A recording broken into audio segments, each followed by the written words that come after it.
Good morning everybody, nice to see you all again.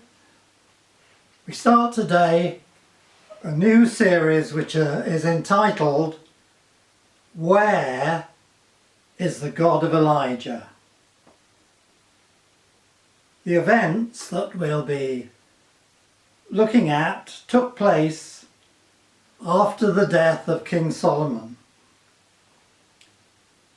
during the time when the Israel of David and Solomon had split in two.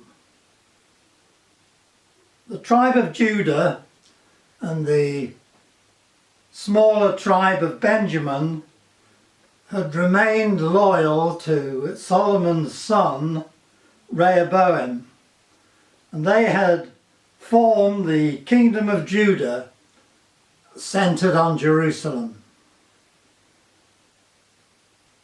Because of oppression by Solomon and Rehoboam, the northern tribes, led by the largest tribe, the tribe of Ephraim, had broken away under the kingship of Jeroboam. They had retained the title of the Kingdom of Israel. They were also known as Samaria, the name of their chief city. Sadly, they'd continued to drift away from the worship of Yahweh. During the time of Elijah, Ahab was king of Israel. He'd allied himself to the powerful kingdom of Tyre and Sidon to the north and married Jezebel, the king of Tyre's daughter. And as we all know, she was quite a bad lot. As a princess of Tyre, she would have been a priestess of the fertility goddess Asherah, the consort of Baal. And she it was who introduced the worship of Baal and Asherah into Israel and began a campaign against the worship of Yahweh. Elijah is a man of mystery. He appears without any introduction and challenges Ahab. His name means, "My God is Yahweh." He appears at the beginning of 1 Kings chapter 17. So if any of you want to follow the happenings of what we're going to talk about, that's the place to go. 1 Kings chapter 17. The opening of the chapter is very terse. Now Elijah the Tishbite from Tishbe in Gilead said to Ahab, "As the Lord, the God of Israel lives, whom I serve, there will be neither dew nor rain in the next few years, except at my word." These few lines contain a mine of information. The drought is the proof of Yahweh's existence, and it will not stop until Ahab recognizes that. The Bible doesn't say how Elijah got access to King Ahab, but here he is, and he means business. Elijah himself and Elijah only will be the herald of the coming rain. But now Elijah is told by God to disappear. He's to go to a place where Ahab will not find him. An uninhabited place where he will be totally dependent upon God. A lonely place where he could build his relationship with God without distraction. Sounds a little like lockdown, doesn't it? If we make the most of the opportunities that lockdown offers, a place to draw near to God on our own. Of course, if we have families, if we have children particularly, this doesn't apply. Then distraction is the name of the game. But alone in lockdown, it's possible to practice the presence of God.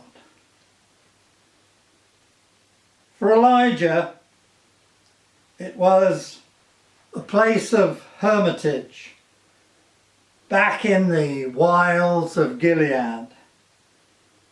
1 Kings 17 verse 3 says, "Leave here, turn eastward, and hide in the Kerith ravine." Kerith means gorge in English, or Nant in Welsh. Think of a place like Nant Gwernol, with olive trees instead of oak trees. No nearby habitation. The Gwernol is a torrent of water in winter and slows to just a trickle in a dry summer. The Kerith was even more so. It often dried up completely.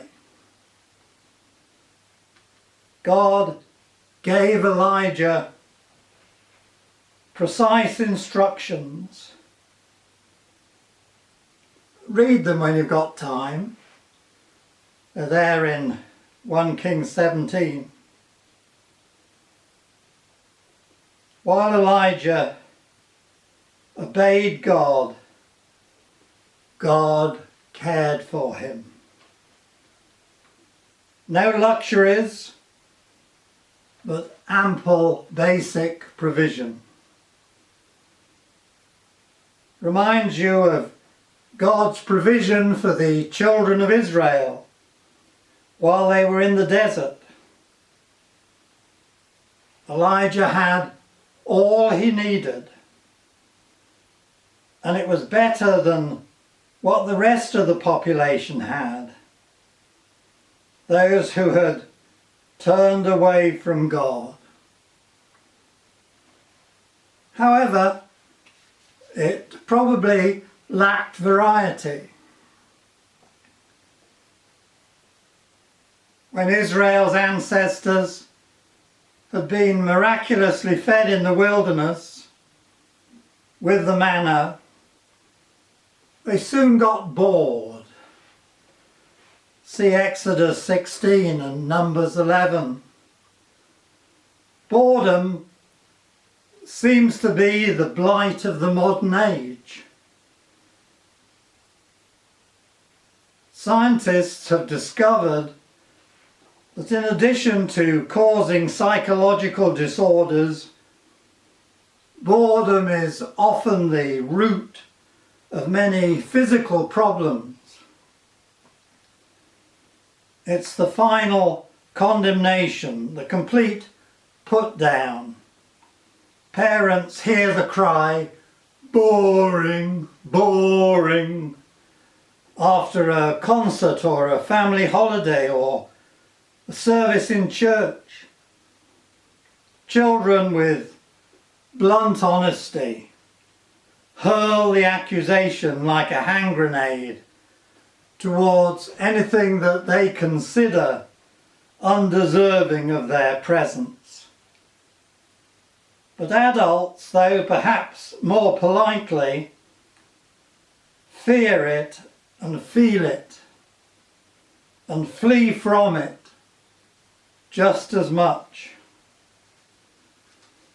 In the book Boredom, the literary history of a state of mind, the author points out that however ancient the feeling may in fact be, the words bore and boredom weren't used until the 18th century. Some of the reasons boredom arrived just then, she theorises, were the emergence of leisure, the decline of Orthodox Christianity, and the newly elaborated notion of individual rights, implying, among other things, the right not to be bored. Actor George Sanders was born in St. Petersburg, Russia, but his family was forced to flee to England during the Bolshevik Revolution. After graduating from college and working for a time at a tobacco company in Argentina, Sanders took to the London stage. And he debuted on screen in 1936 in a film, Find the Lady. Later in Hollywood, he signed a contract with 20th Century Fox. He received an Academy Award for his role in the film All About Eve in 1950. In his private life, he married 4 times. Among his wives was the star Zsa Zsa Gabor. His 7 psychiatrists brought him little comfort. And he took his own life in 1972 in a Barcelona hotel. His suicide note said, "Dear world, I'm leaving because I'm bored. I feel I have lived long enough. I am leaving you with your worries in this sweet cesspool. Good luck." Elijah had to learn to live with boredom and loneliness. Many of us too have had to face up to this during lockdown. There's a verse that goes, "I had a little tea party this afternoon at 3. It was very small, 3 guests in all, just I, myself and me. Myself ate all the sandwiches, while I drank up the tea. 'Twas also I who ate the pie and passed the cake to me." Chuck Swindoll pointed out in one of his sermons just how lonely people can be. He mentioned an ad in a local newspaper. It read, "I will listen to you talk for 30 minutes without comment for $5. Swindle said, "Sounds like a hoax, doesn't it?" But the person was serious. Did anyone call? You bet. It wasn't long before this individual had received 10 to 20 calls a day. The pain of loneliness was so sharp that some were willing to try anything for a half hour of companionship. In the Lord's Prayer, we pray for our daily bread. Like Elijah, we should be content when God supplies us enough for the present.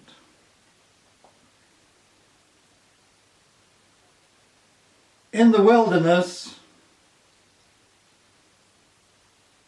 the manna only lasted until the next working day.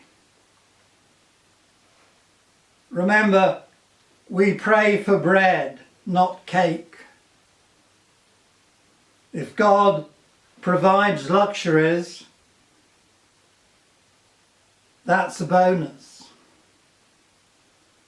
Satan will tempt us to want more on the grounds that we deserve it. I wonder, do we? We should and can resist as Jesus did in the wilderness. Elijah had to learn to deal with loneliness. His only companion was God. And the most critical of God's provision, the water in the stream, was getting less and less as the drought developed. Elijah's trust had to increase as the water decreased. When the water finally dried up, God said, "Move." And to make it more difficult, move in what seemed the wrong direction. God said to move to Zarephath, between the cities of Tyre and Sidon, right into Jezebel's home territory. But if you think about it, it was probably the last place that Ahab would look for him. Elijah had been learning to trust, and now he had to learn to obey. Zarephath was in an area really suffering extremely from the drought. And Elijah was directed to go to a heathen widow with an almost empty larder. She and her son were one meal away from starvation. Elijah asks her to make him a small cake out of the little she has. If she does, then his God will see that she will always have enough for all three of them.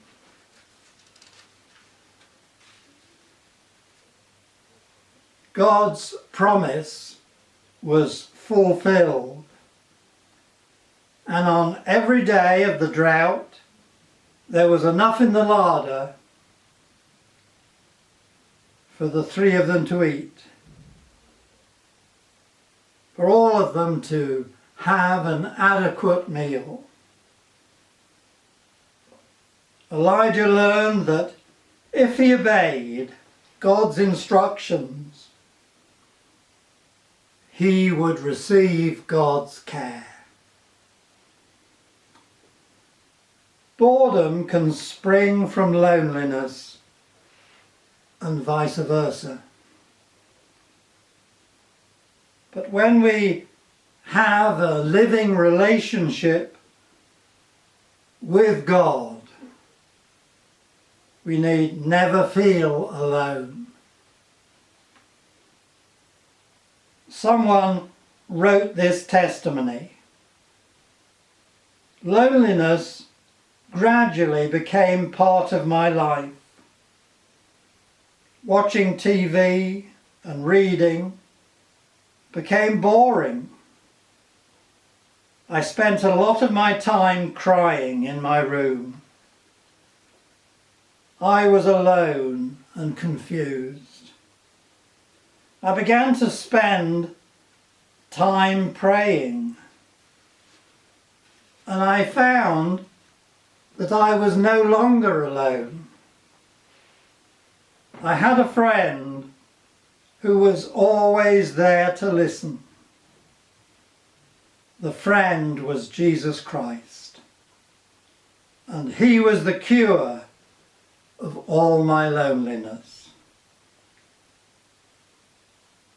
Practice the presence of God. Draw near to him, and he will draw near to you. Trust and obey. Amen.